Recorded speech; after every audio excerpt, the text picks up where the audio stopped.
होगी रोज खटर पटर, बातें भी चटर पटर, घर घर की खबर खबर, हंसी ठिठोली की है अंगड़ाई।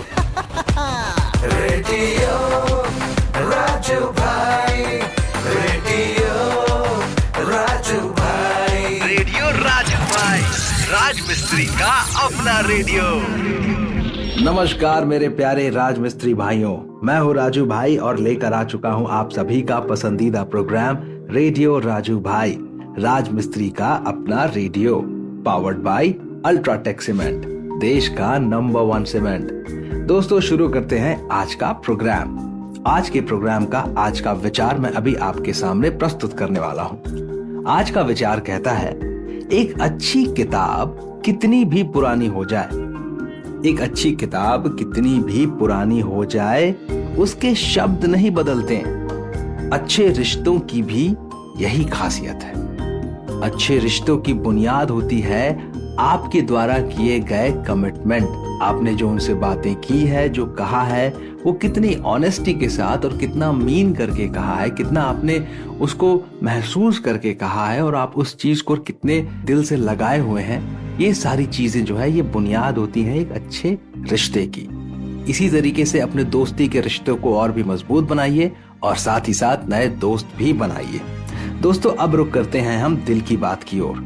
और आज दिल की बात में हम बात करने वाले हैं कि घमंडी इंसान को कैसे पहचाने। देखिए, मैं आपको 5 लक्षण बताने वाला हूं। अगर वो 5 लक्षण दिखें तो समझ जाइए कि वो इंसान घमंडी है।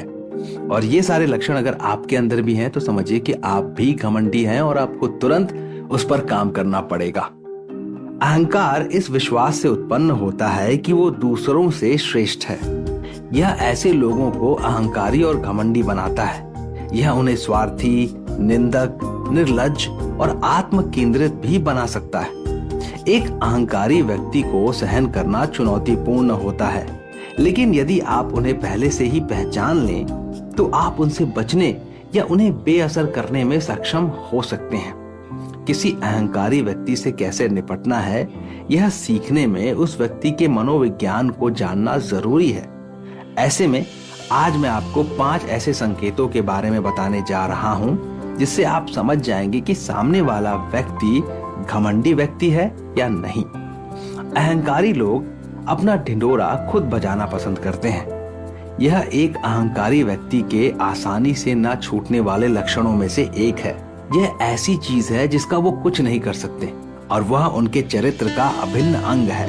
वह जिस बात पर डींग हाँकते हैं वह भिन्न हो सकती है, लेकिन डींगे हाँकते जरूर हैं। दूसरी चीज, क्योंकि एक अहंकारी व्यक्ति का ध्यान केवल खुद पर और अपनी उपलब्धियों पर होता है, इसलिए वो अक्सर असभ्य और अत्यधिक बलशाली प्रतीत होते हैं। अधिकांश समय वह यह नहीं समझ पाते कि उनका अपना व्यवहार कितना भयानक है और दूसरे इसे कैसे समझ रहे हैं। यह एक अहंकारी व्यक्ति की अपरिहार्य विशेषताओं में से एक है। तीसरी चीज, जिस तरह से वे घमंड करते हैं और दूसरों पर रौब जमाते हैं, उससे आप कभी भी एक अहंकारी व्यक्ति में इस तीव्र इच्छा का अनुमान नहीं लगा सकते। वे सभी की आंखों का आकर्षण बनना चाहते हैं, वे प्रशंसा पाना चाहते हैं। यह एक अहंकारी व्यक्ति की आसानी से पहचान में आने वाली लक्षणों में से एक है। उन्हें हर वक्त चाहिए कि कोई उनकी तरफदारी करता रहे। और आखिर में अहंकारी लोग अत्यधिक प्रतिस्पर्धी होते हैं। वे हर उस व्यक्ति से प्रतिस्पर्धा करने के लिए बाध्य महसूस करते हैं जो उनसे असहमत है। उनका एकमात्र लक्ष्य जीतना है, न कि सहयोग करना और मिलकर काम करना। तो दोस्तों, इस तरह की आदतों वाले इंसान से अगर आप मिल चुके हैं तो आप समझ सकते हैं कि वह इंसान कितना अहंकारी होगा। और अगर आपको ऐसा महसूस होता है कि ऐसी आदतें आप में हैं, तो ये मौका आपको ऊपर वाले ने दिया है कि आप अपने व्यवहार में सुधार लाएं। अहंकार न करें, क्योंकि अहंकार करने वाले की कभी जीत नहीं होती और देर सवेर उसे इस बात का सबक भी मिल जाता है कि अहंकार करना सही नहीं होता।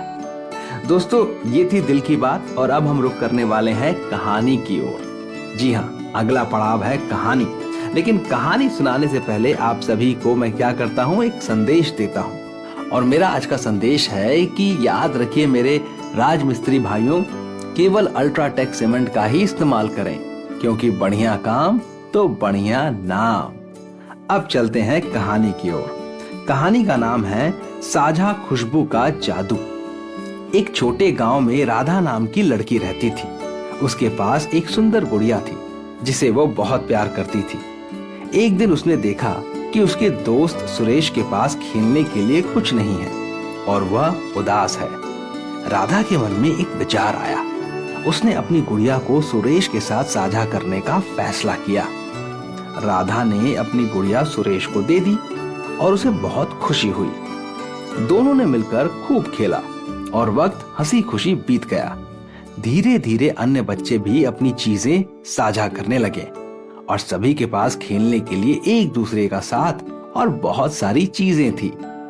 इस अनुभव से राधा को एहसास हुआ कि खुशियां बांटने से बढ़ती हैं और सभी बच्चों ने आपस में मिलकर खेलना सीख लिया। दोस्तों, यही तो है कहानी की सीख। खुशियां बांटने से बढ़ती हैं और एक दूसरे के साथ चीजें साझा करने से हमारे रिश्ते और भी मजबूत बनते हैं। कभी ऐसा आपके साथ हुआ है? याद कीजिए, बचपन में जब आप स्कूल जाया करते थे तो अपना टिफिन दोस्तों को देते थे, दोस्तों का टिफिन आप खाते थे। कभी कभी ऐसा भी तो होता था कि पेंसिल बॉक्स में 2 पेन 3 पेन है आपके पास, आपका दोस्त पेन लाना भूल गया तो आपने अपना पेन दे दिया। चीजों को बांटने से प्यार बढ़ता है। इसीलिए तो अंग्रेजी में कहते हैं शेयरिंग इज केयरिंग।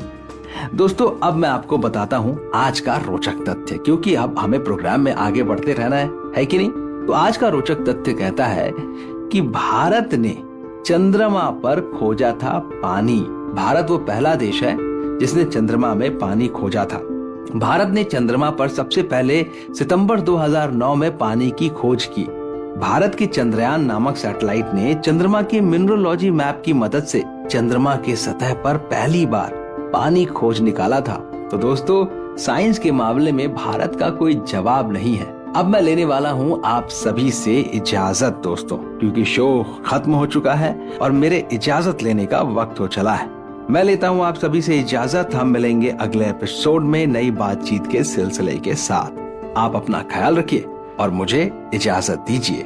शुक्रिया दोस्तों। रेडियो राजू भाई, रेडियो राजू भाई, रेडियो राजू भाई, राज मिस्त्री का अपना radio. Brought to you by Ultratech Cement.